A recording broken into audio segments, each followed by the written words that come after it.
I'm Jeneé Osterheldt, Boston Globe culture columnist, creator of A Beautiful Resistance, and senior assistant managing editor. Oh, I love y'all.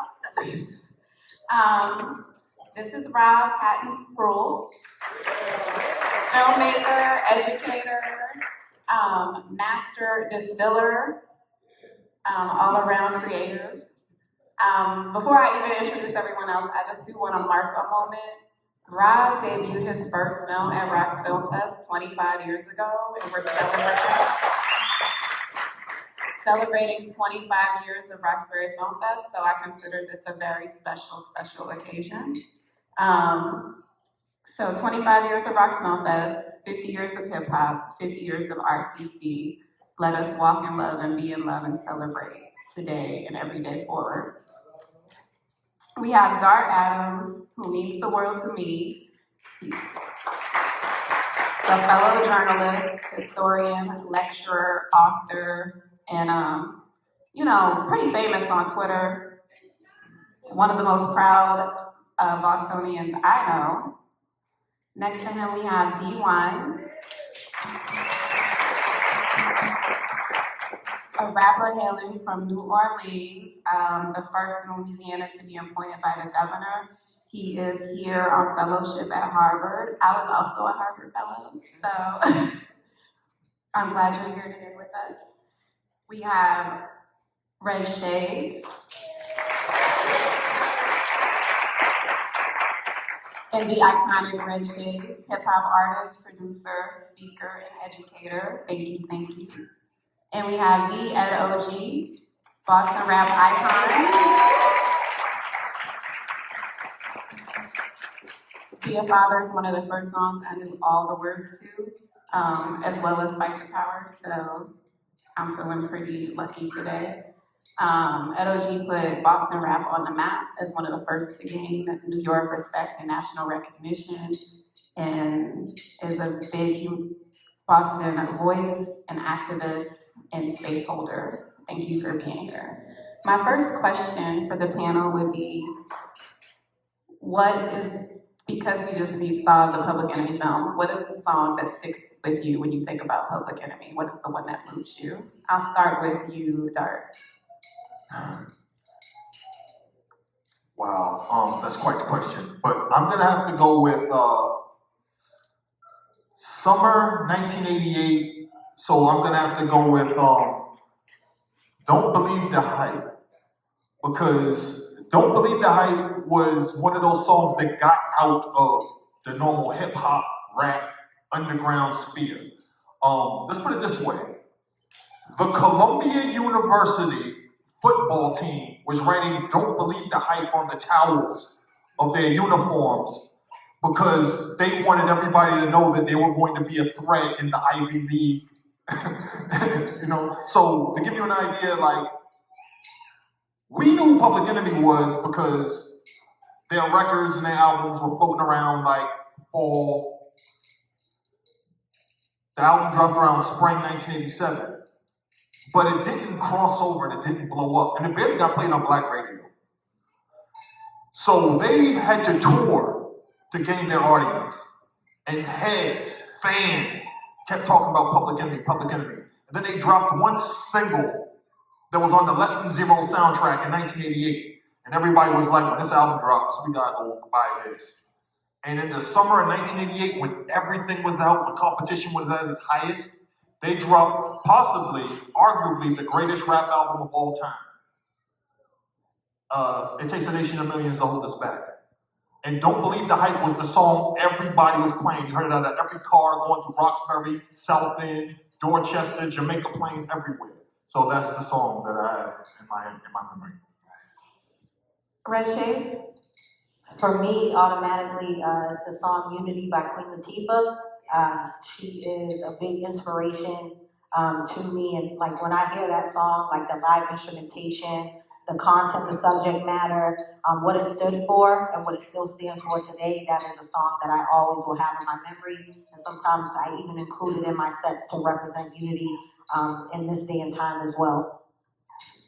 Yeah, so Public Enemy song that I think of, I mean, this might sound like the obvious answer, but it's fight the power, for sure.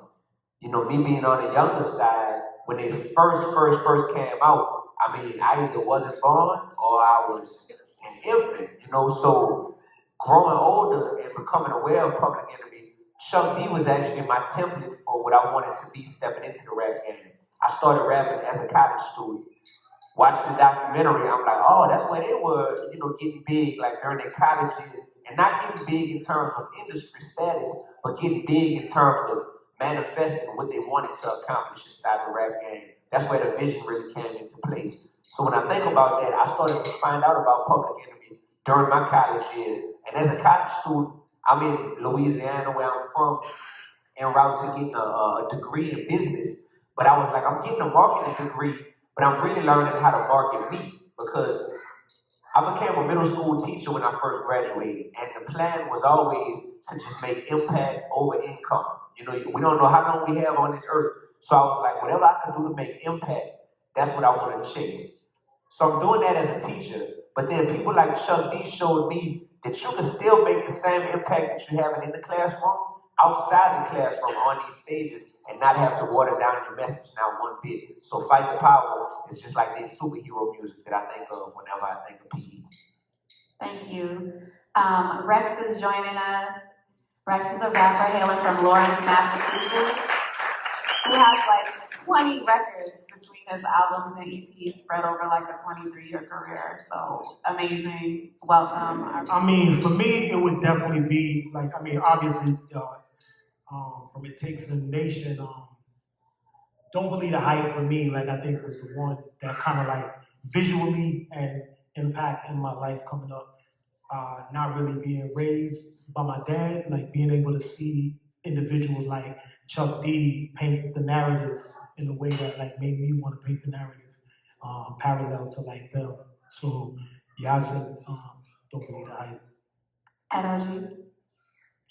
For me, I would say Rebel Without a Cause, just because as soon as you heard that beat, it was so crazy, the sound of like, what is this? How can you like rap on something so noisy, but it makes so much sense what this guy is saying? You know, it started, yes, you hear that, and it's like, whoa, man, and you know, the song, and I can remember hearing that on the radio at my grandmom's house, like listening to the hip hop station, listening to MIT, I forgot the call letters, what it was back then, but this is like in the 80s, mid-80s, you know, when that came out.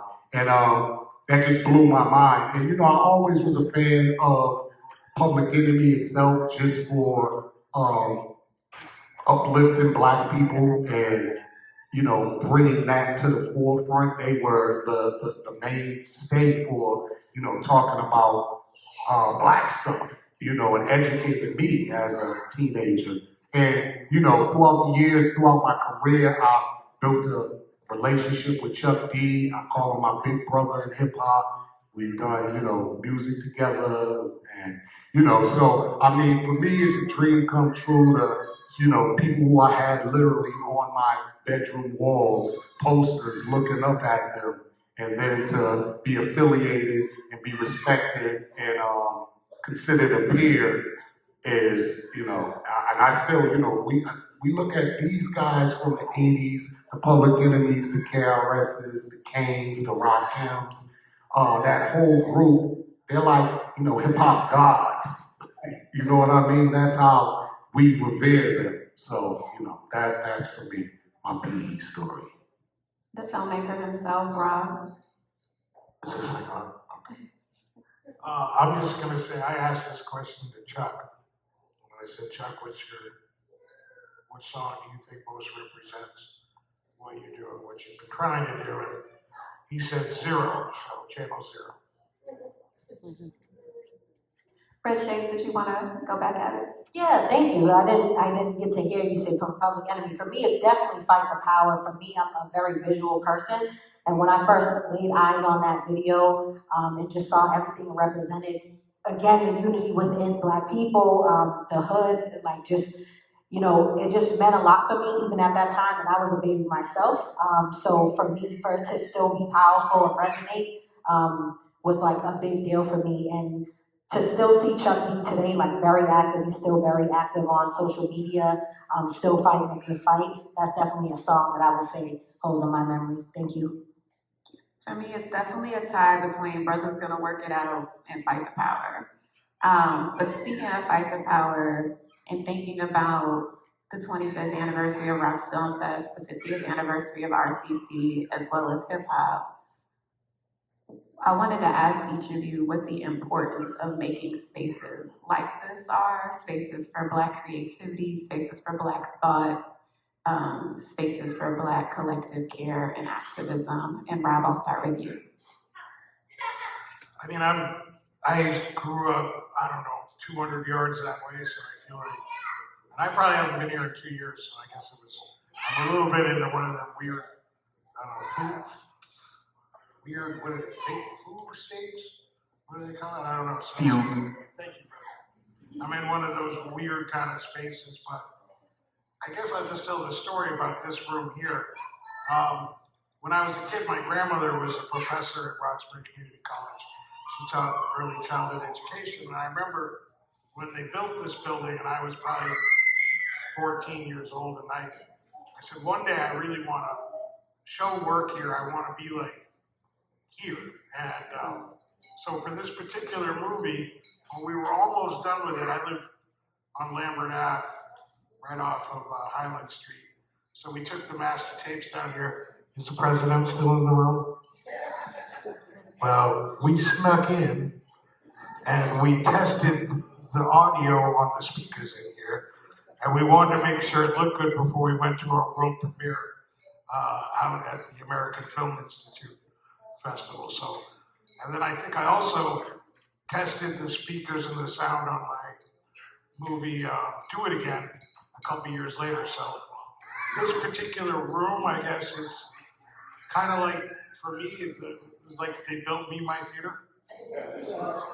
Guys, I appreciate that. And, you know, I'm one of those people that, you know, ask not permission. So we did a lot of sneaking in here, testing. I relate to that. D1, what's the importance of making spaces like this? It's so important to make these spaces because y'all can see that hip-hop music and hip-hop culture has a multi-generational impact. And you have to look no further than this panel right here.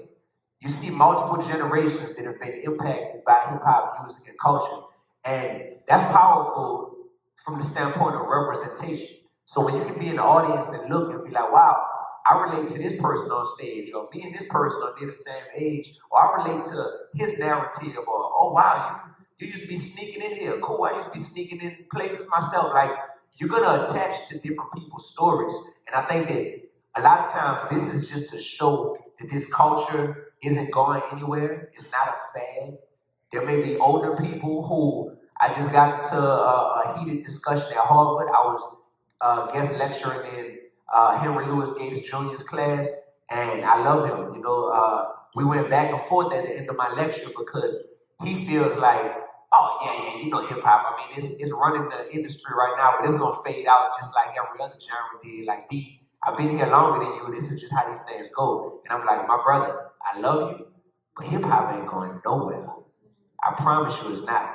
And these type of spaces and being able to see video footage of those brothers from 1987. And I just talked to Chuck D on the phone the other day.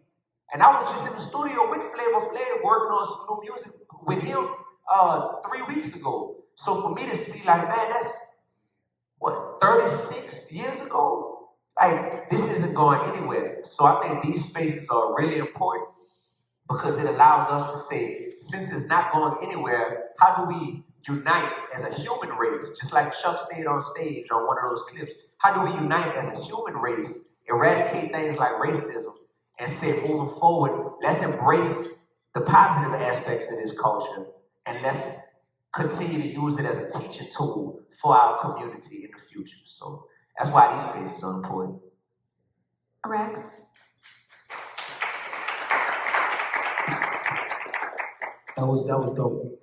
Word. So I think in general, like coming up in Lawrence, Mass, there was not a lot of avenues and outlets to like get to the information and get to like outlets like this. It took outside forces coming into our community to like kind of, you know, bridge the gap and change the narrative. Like when I was in high school and grade school, not really having anything like this platform to like, you know, preach the word of like, you know, what's going on in our neighborhoods. So I think this is imperative across the board, and I like to pay it forward through this music and this art with my children. And yeah, that's it. Edo.G, can you speak to the importance of what rooms like this and spaces like this do for the Black radical imagination? Yeah, I think it just gives, you know, people in the audience, young people, even older people, you know, who want to pursue something in one of these fields that, you know, we're all here, different journalists, you know, artists, directors. So, you know, you don't have to always just be a rapper or a DJ. You know, you can be a writer, you can be a producer, you can be an executive, an owner. So I think this gives people the opportunity to see what's possible. And coming up here in the 80s, we had a lot of stuff for the youth, especially during when I was a B-boy in the early 80s. There was a lot of different outlets for the youth in Boston, which I don't know, I'm not too connected with what's going on, you know, at the moment, but I don't see those kind of spaces that we had in the 80s. We had an organization called Rock Against Racism, and it was, you know, bringing kids from all over the city together to breakdance in one crew. I mean, and, you know, we don't have anything like that now. I think we need something, you know, more like that where we can bring kids from all parts of the city in the metro area together, because then you start seeing, you know, different, I mean, if it wasn't for stuff like that, I wouldn't have had friends in Malden, Cambridge, and outside of Roxbury, where I was from. You know what I mean? So I think these spaces engage people from all over. Very well said. Dart and Red Shades, both of you do a lot of lecturing and mentoring across the city. Can you speak to what happens when we are creating together, when we're like stimulating kind of those creative muscles as a group? Yes, I think when we're doing that, we're taking up space. And to piggyback off of your previous question, it's important to make space because a lot of spaces don't allow us to do that. So we have to, Boston is a very DIY city and community. We're often known to make things happen because the higher ups or whatever makes it very difficult for us to be able to thrive. So we thrive on our own, we thrive together as a community. So I think by constantly having discussions, constantly creating opportunity for people to learn, that's why I think it's very important, because this is always going to be new to someone. So no matter how long or how, you know, embedded you think that, you know, certain happenings are in the community, there's always going to be like youth that has no idea, or even older people. So I think in order for the story to be told properly, we need to constantly have these lectures, constantly have these discussions, and just create an opportunity for everybody's voice to be heard.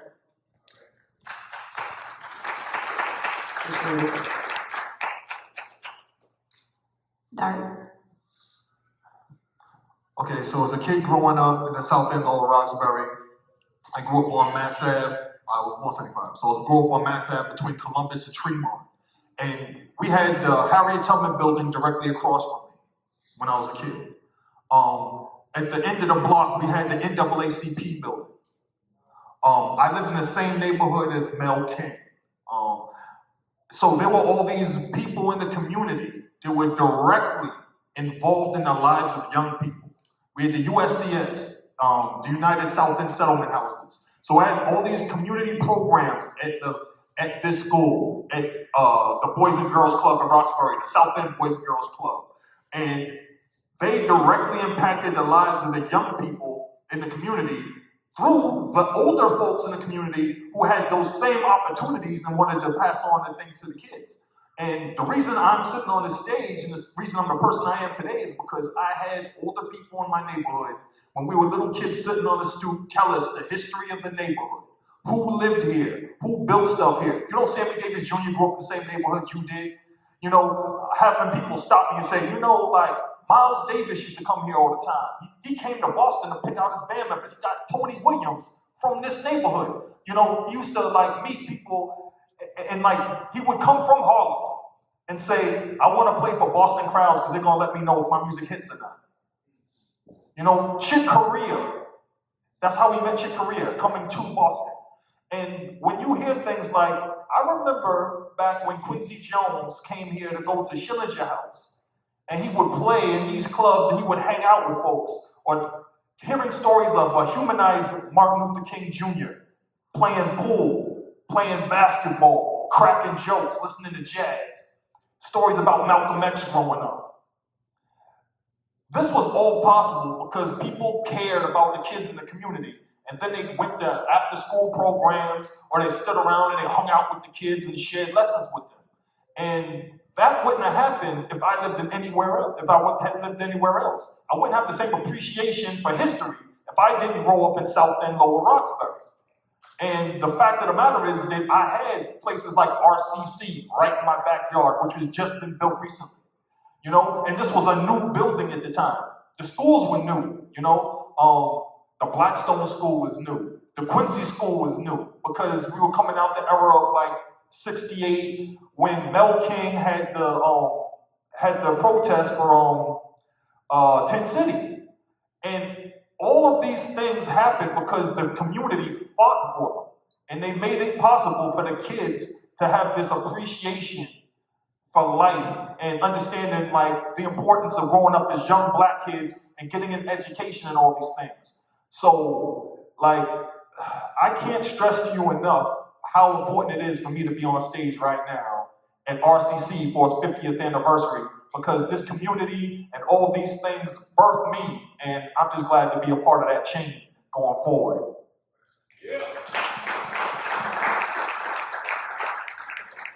I'm gonna get on my brown sugar Sydney. Rob, when did you first fall in love with hip hop?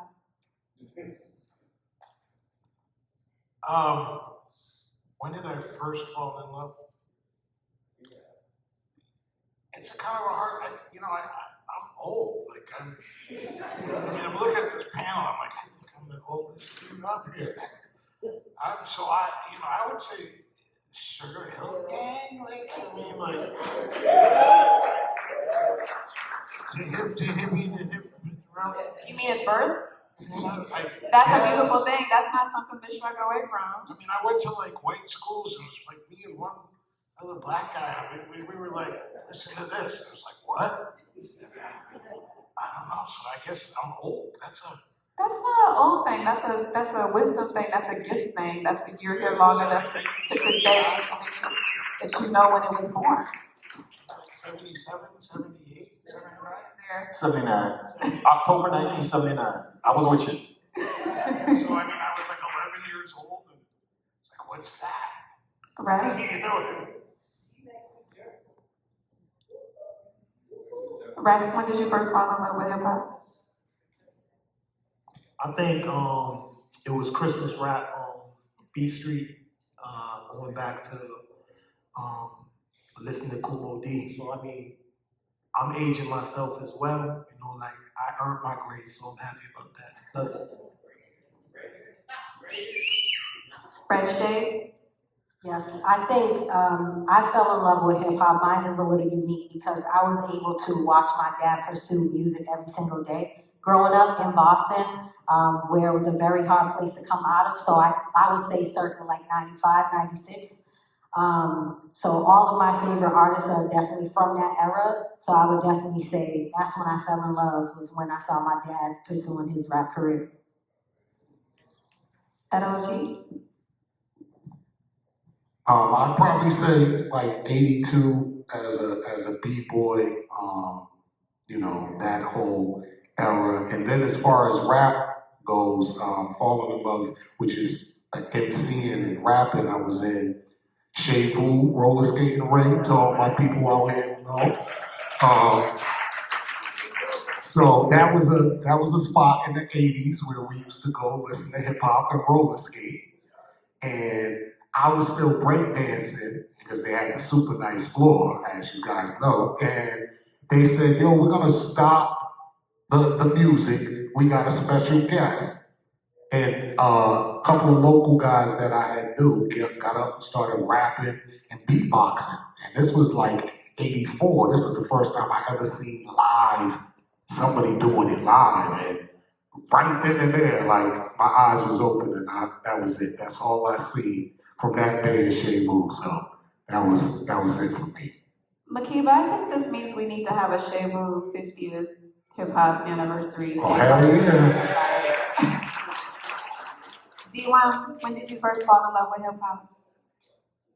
I first fell in love with hip hop as a college student. I went to Louisiana State University in Baton Rouge, and the first time I signed up and performed at an open mic, when I saw that I had 800 eyes glued to me in that moment when I was on stage from 400 audience members who were all paying attention, that's when I realized the power that this microphone possessed.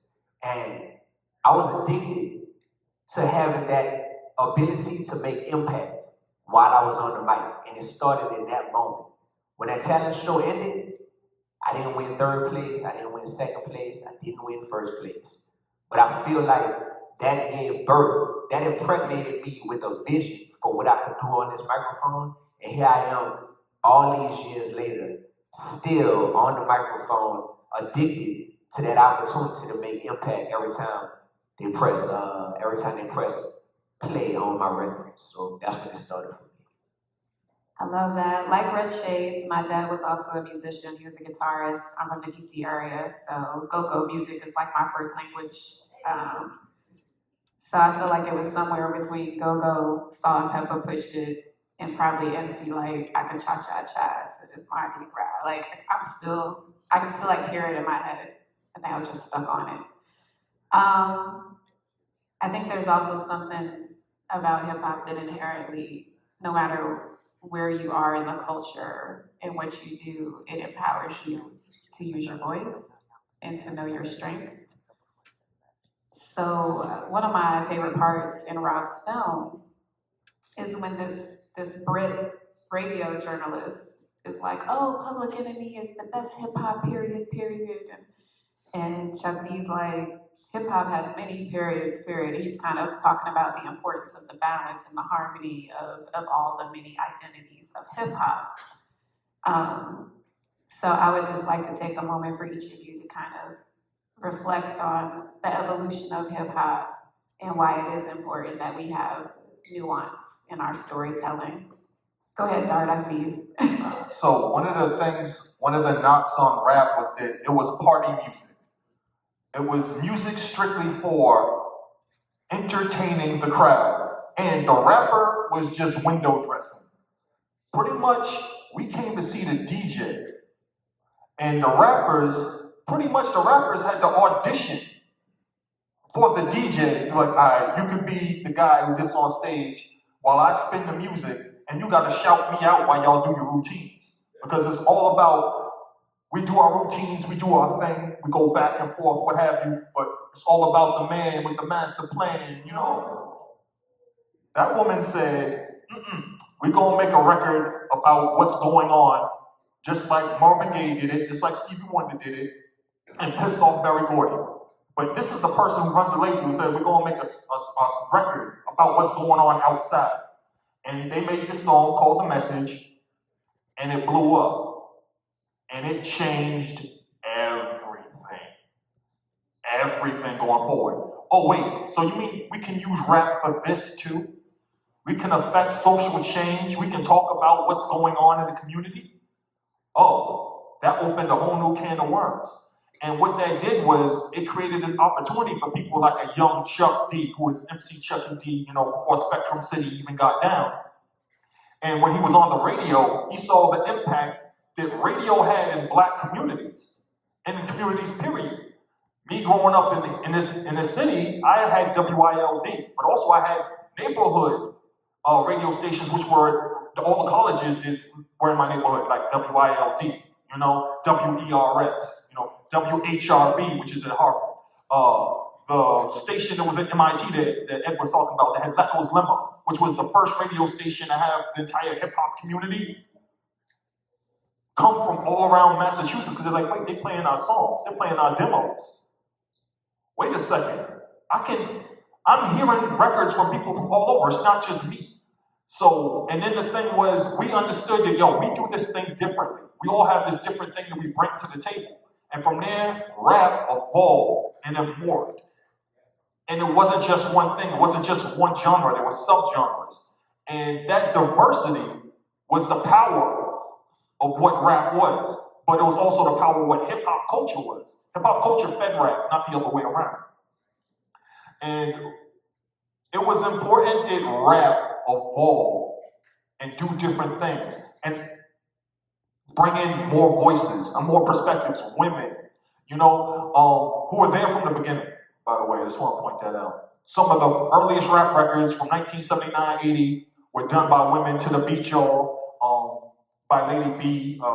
One of the earliest records was Tanya and Paulette Windley, the sisters, the daughters of the Paul Windley, the man who owned the record label.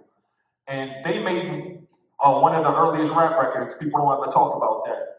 But the diversity of sound, the diversity of spirit, the diversity of everything made rap grow. And it's necessary, because if things aren't growing, they die. Thanks, Dart. Red Shades? Yes, I appreciate the evolution of hip hop. That's what you want to know, right? It's just like, to piggyback off of Dart, like, it created, I'm a product of the evolution, right? So growing up when I was a little girl, I feel like I was a student. I always remain a student, because you can always be teachable, but like when I was young, that was me studying all these different subgenres, all these different stories. And when I was younger, those were still the first for a lot of these records. So when I heard songs and saw videos such as Brenda's Got a Baby, like, that's not what labels wanted to push at that time, right? But for me, it inspired certain songs that I've done, such as a song I have called Little Sabrina, which is not about someone being impregnated at a young age, but it is about the peer pressure that the youth face. And if I never heard that while I was growing up, I didn't know that a song like Little Sabrina could be possible. So even growing up now, like, my family is very supportive of what I do, but I have, you know, older family members who say, I just can't get with you new school kids. I don't know what y'all talking about, right? But that helped me realize that maybe it's not for you, but it is for somebody. So it gave me an open ear, an unbiased ear, to listen to the music that is out now and say, okay, it might not sound exactly like it did in the late 70s or the early 80s, but because of that is the reason why they're able to, you know, voice their opinions and speak about what's going on in their communities today. So for me, I love it, and like D1 mentioned too, it's not a fad, it's still lasting today. This year is the celebration also of the 50th year of hip hop, so I think that within itself speaks volumes, and it's something I'm just very honored to be a part of it. D1, can you speak to the importance of nuance in hip hop? Sure. When we talk about nuance in hip hop, when we talk about growth and evolution, I fell in love with hip hop to the point where when you really love something or somebody, you're not afraid to criticize it. There's different types of love in this world. There's affirmative love, to where all you do is speak positively about someone or something because of how much you love it, so you want to affirm it. But there's something called transformative love, to where you love something or someone so much that not only will you affirm it, but you'll also criticize it. You'll also come from a place of love, but you'll speak about what it needs to do to remain healthy and to continue to grow. And at 50 years old, I feel comfortable saying that hip hop at 50 years old currently has an identity crisis. Because it's grown so much and it has literally taken over the world to the point where we don't have any standards anymore for what's considered hip hop and what's not hip hop. So anything that has a beat put to it and you saying this on top of a record, it's like, oh, well, that's rap music, so that's part of hip hop culture. But I think that the torchbearers and the forefathers and the foremothers of this genre and of this culture would love to say, you know what? We should have some sort of standards, because some of what has been allowed in this space, some of what has been permissible and hasn't been spoken against, it can come to define what this culture represents. And often as Black people, what defines our culture is actually the lowest level of our existence or our ability as a people. And that doesn't deserve to be the face of what represents all of us. So when we speak about nuance, that's such an amazing word, because we know as Black people, for example, when they talk about nuance within our race, they can say, this brother is caramel complected, D1 is light skinned, or they might say, oh, this brother right here, he got the salt, pepper, you know, up under here by the beard. Like, these little nuances, these are things that if you're in our culture, you know what those words mean. We are Black, but we got little different things about us that separate us, right? When it comes to hip hop, we have to make sure that the nuances that exist inside of hip hop can separate what we consider to be part of our culture versus, nah, that's just some other stuff. If you go ask Air Jordan, I got Pumas on. If you go ask Puma, are these a pair of legit Pumas? They're gonna look at it right there at their headquarters out there in Boston. They're gonna say, oh yeah, them some real Pumas. But if somebody come with a knockoff version of this, there needs to be some sort of standard that can be held to say, that's not real Pumas. And I think that we're afraid at 50 years old to say, that's not something that we want to represent our culture when it comes to hip hop. And me as an artist and as an educator, that's what I'm here to do, because I love it that much. Hip hop has paid my bills for the past 14 years. It's changed my life. It's created generational wealth in my family. And it's allowed me to remain authentic the whole time. I never had a job, y'all. I taught middle school for 2 years in Louisiana, and now I've been an artist all these years ever since then, full time. So the fact that hip hop could allow me to remain authentic and still make such impact and income in this world, I refuse to sit back and just let the lowest level of what we consider hip hop to be the face of.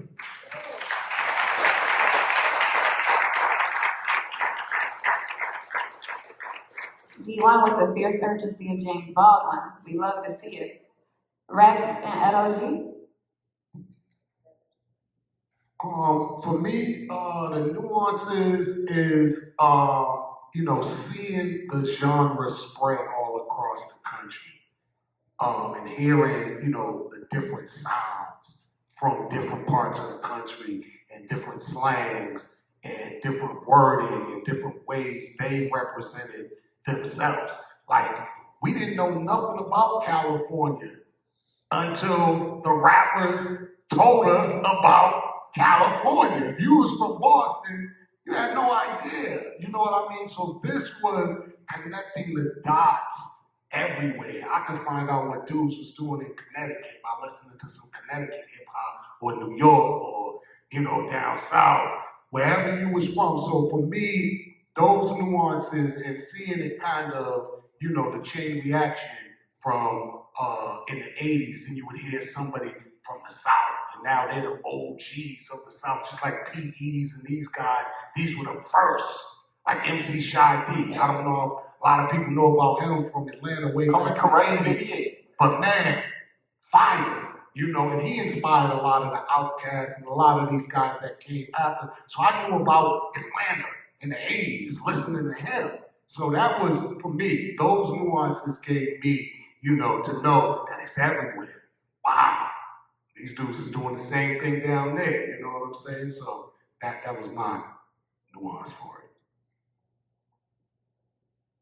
I think it's a testament to what hip hop is, that like we have this opportunity to be on the stage and do what we're doing and be, different reflections of it. And what Edo said about it being an international thing, I think going across the world and be able to see, like, not just, the West Coast, the South, being able to go internationally, go out to Europe and go to different locations and see how they respond to the art form is a reflection of what it is and how it's evolved over the years. But I also, like Beloved was saying here, I'm concerned about the fact that, like, 100 years from now, like, what is going to be the face of hip hop? What is going to be the reflection for us? Like, a lot of people have a hard time dealing with someone like Lord Jamal saying what he says about being protective, overprotective of hip hop. And I think he has a reason to feel that way, because just like everything we've had over the years, like, it's always been stolen, it's been taken, and we haven't held true to, being there to, like, make sure that we have standards.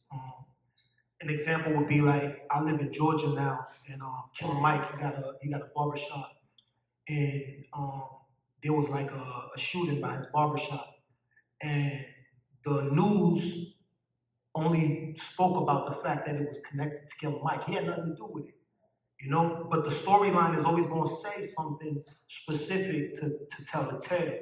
And I think we have to be mindful that if we don't have protection, if we don't hold it dear and near, then, like, that's what's going to happen to what we love and cherish.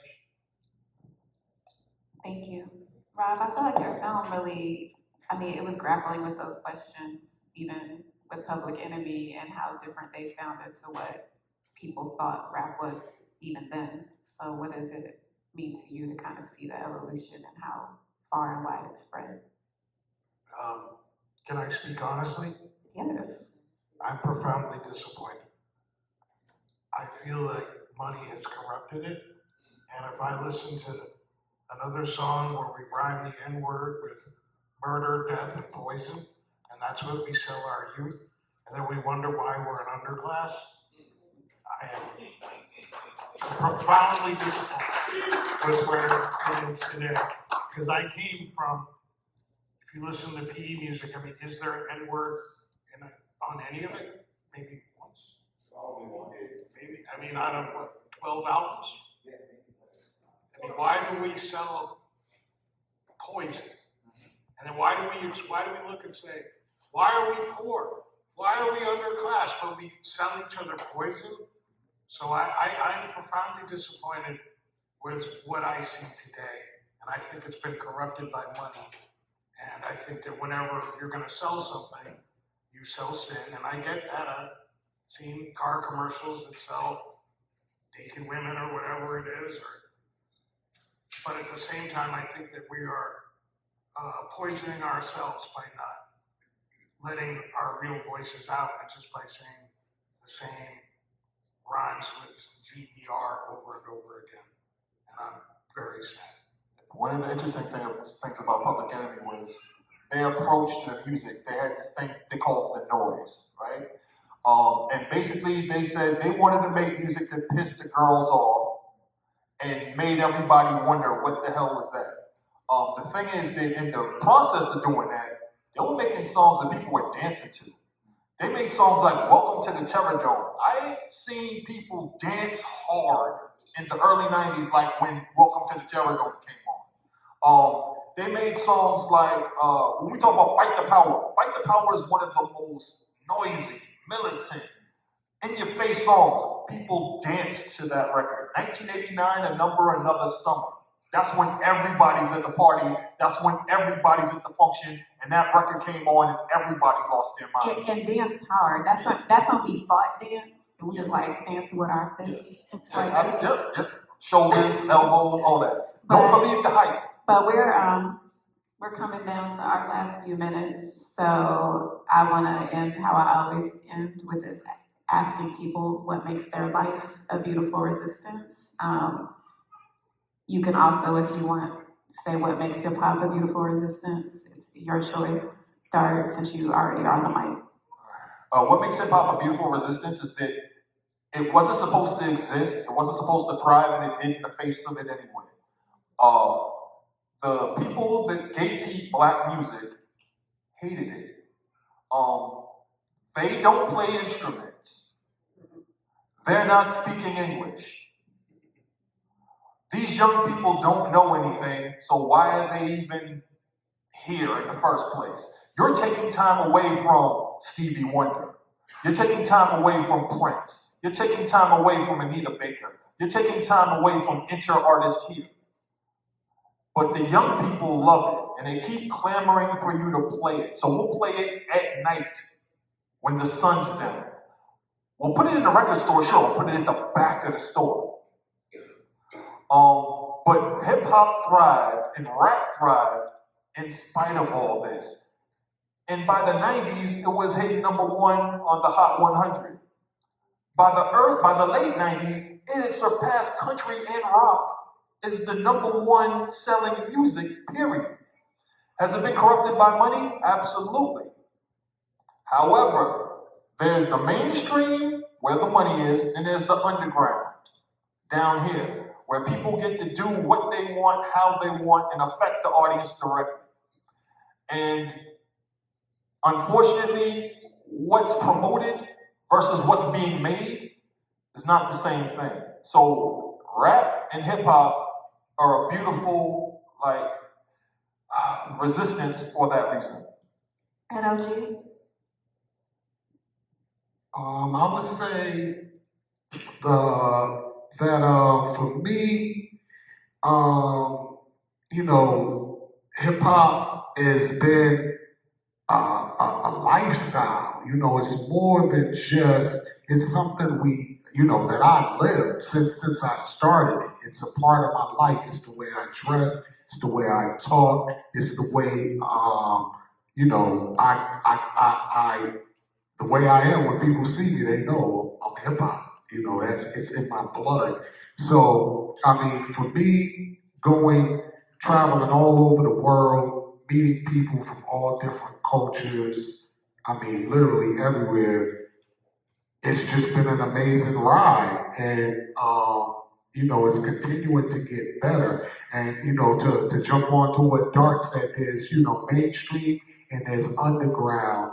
And, even though there's an underground, it's not as underground as people might think, quotation marks. We travel, we've been, places and did things. People can't even imagine that this genre of music took me from Humboldt Ave and Roxbury, Dorchester. They want to consider that Dorchester, but it's really Roxbury. Took me from there everywhere and introduced me to so many good friends and people and relationships. I built many relationships over these past 33 years as a professional in hip hop since I signed my first record deal in '90. So that's what it's done for me. I like to say it's underground, but that's where the seeds are blooming.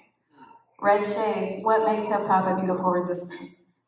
What makes hip hop a beautiful resistance for me is through all the negative press, all the negative connotations, how some of the panelists have mentioned, with the Killer Mike situation, a shooting happened and they put him on the headlines. Throughout all of that, still we rise as a hip hop community. And I think that also speaks to the plight of our people, that through everything that we endure still, until this day, we still find a way to overcome. So that's what makes hip hop a beautiful resistance to me, and also about the nuances between mainstream and underground. I'm glad that was brought up by Dart because, the world is changing. And so, yes, hip hop is changing and there's music that's being promoted that is detrimental to our community, but we need to start putting more focus on the music that is also uplifting the community because it does exist. And so now, we live in a time where the internet, we have internet now, right? We don't have to let the radio or the media dictate what we listen to, what we watch, or any of those things. We have the power to, I don't like this music that's on the radio. Let me go listen to something that's gonna uplift me. That's what we have now, and I know that wasn't available back then, but this is today, right? So through all that, still hip hop rises, and that's why it always will remain a beautiful resistance. Right? So for me, I think the resistance comes from its ability to be teachers for us all. I think everything from day one, learning from Dr. Francis Cress-Welsing, Shaydez, Steel, all these educators that are out there. I learned through hip hop. I learned about the individuals who would master the information for us through these masters of information. People like KRS-One and Rakim and of course Chuck D was like a narrator in a different field of his own. So I'm thankful for their rebellion and their ability to teach. Rob, what makes hip hop a beautiful resistance? I think that it still has the power to evolve, and I think that evolution is what makes it interesting and exciting. I mean, from its very beginning, when you're taking other songs and putting new words on them, and I don't know. It was a few years ago when that kitty took that 9 Inch Nails song and put his rhyme over it, and then got a country singer on it, and it created so much disruption within the entire industry. Is this a country song? What's the name of that? Ain't nobody tell me nothing. Old Town Road. Old Town Road. I found that so shocking and surprising that it still evolves and can still continue to evolve. And how does a 9 Inch Nails backing track become a country song with a rapper? So I just, although I've been disappointed, I still am not without hope, because I think it'll evolve into something else, and it'll evolve into something else again. But I'm the old guy up here, so obviously I'm gonna have that bah humbug old guy kind of mentality. But at the same time, I love that it evolves and it's a part of evolution. Because I was just thinking, what's the first rap I was ever introduced to? It wasn't Sugar Hill Gang. I just was sitting here trying to think of it. I think it was The Last Poets. Yeah. Is that the one with the revolution? Yep. So I think I went from, that was to me the first rap I ever heard. I mean, I can remember my mom with her dashiki on, playing it on a record player. That's like, as I think back, but then I think, okay, let's go all the way to today. It still has the power to surprise, and I think it will continue to surprise. And I think that what I miss the most is just the energy of, you can't tell me I can't do this. And I think that's Words of Gil Scott Heron. And Bob, before I go to D1, you're not giving Bob humbug at all. That's not the energy. Well, then I screwed this up. It's supposed to be Grandpa up here. I'm not letting you live in that space. D1, what makes hip hop a beautiful resistance? Hip hop is a beautiful resistance because next to lived experiences, hip hop is the greatest teaching tool in the world. Next to lived experiences, when you actually live something and you go through it, that's extremely powerful. But next to that, hip hop is the most powerful teaching tool in the world. The reason why is because inside of hip hop, you have high informational density, plus repetition, plus rhyme. You put all that together and you get retention. That's why we can all remember these rap songs from 20, 30, 40 years ago. You heard me? Because it's such a powerful teaching tool. Now, when you get artists who understand how powerful of a teaching tool hip-hop is, and you get artists who are purpose-driven, and who say, I'm going to intentionally use that teaching tool for something good, now you become people like myself, a rebel with a cause. And that's extremely powerful when you're a disruptor who's also talented. We up here talking all this positive and real stuff, but you can be positive all day, but if you're corny, you ain't gonna make any impact. So when you're a talented disruptor, when you're a rebel with the cause, that's what allows hip hop to be a form of beautiful resistance. And there's nothing more beautiful that I have encountered in my lifetime. And I'm so honored to be a part of this culture.